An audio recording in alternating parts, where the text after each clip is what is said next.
La politique, Mathieu Croissando, avec cette révélation, cette information de nos confrères du magazine Challenge. Marine Le Pen a écrit une lettre au président de la République pour lui demander quoi? Eh bien, pour lui demander à l'aide. Mais pour quelle raison? Parce qu'une campagne électorale, ça coûte cher, et parce que le Rassemblement national et Marine Le Pen n'ont plus d'argent. Le parti de Marine Le Pen, il est perclus de dettes, on le sait. Il a frôlé la cessation de paiement depuis des années. Il doit de l'argent à un entrepreneur russe qui avait racheté une dette qui avait été contractée auprès d'une banque pour financer la campagne de 2017.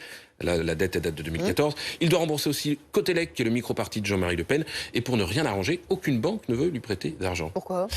Parce que le RN a une réputation de mauvais payeur, mais surtout parce qu'aucune banque ne veut associer son image, sa marque, au parti de Marine Le Pen.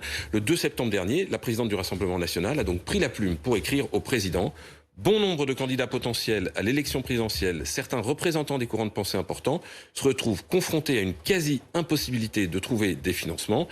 Et l'affaire est d'autant plus compliquée, insiste la présidente du RN, que les possibilités de financement des campagnes électorales se sont singulièrement réduites et que les candidats ne peuvent même plus faire appel aux citoyens pour financer leur campagne présidentielle. Bon, elle peut emprunter auprès de banques étrangères. Je crois qu'elle l'a déjà fait d'ailleurs. Ben non, parce que ça a changé, Christophe. Depuis le vote de la loi de la moralisation publique, enfin la loi pour la confiance dans la vie politique, elle avait été rebaptisée comme ça, les candidats ne peuvent plus emprunter d'argent à des banques non européennes, ni à des entreprises privées.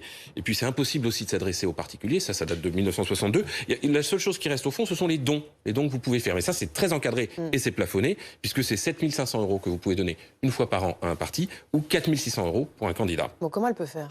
Elle rappelle au président que la contrepartie de toutes ces nouvelles règles, c'était la création d'une banque de la démocratie pour aider les candidats à financer leur campagne électorale. C'était une idée défendue par François Bayrou, éphémère garde des Sceaux, mais qui avait fait voter cette loi sur la confiance dans la vie publique. Ça figurait même noir sur blanc dans l'article 30. Oui, mais voilà, le texte précisait que le gouvernement avait 9 mois pour la mettre en place, cette banque de la démocratie. Et en fait, 9 mois plus tard, ils ont enterré cette idée. Ce qui pose quand même un problème pour notre vie démocratique, il faut le dire, puisqu'on a fait le travail à moitié, au fond, dans les règles françaises. On prévoit de rembourser les dépenses de campagne après l'élection, mais on ne prévoit rien pour que les candidats puissent trouver de l'argent avant à dépenser.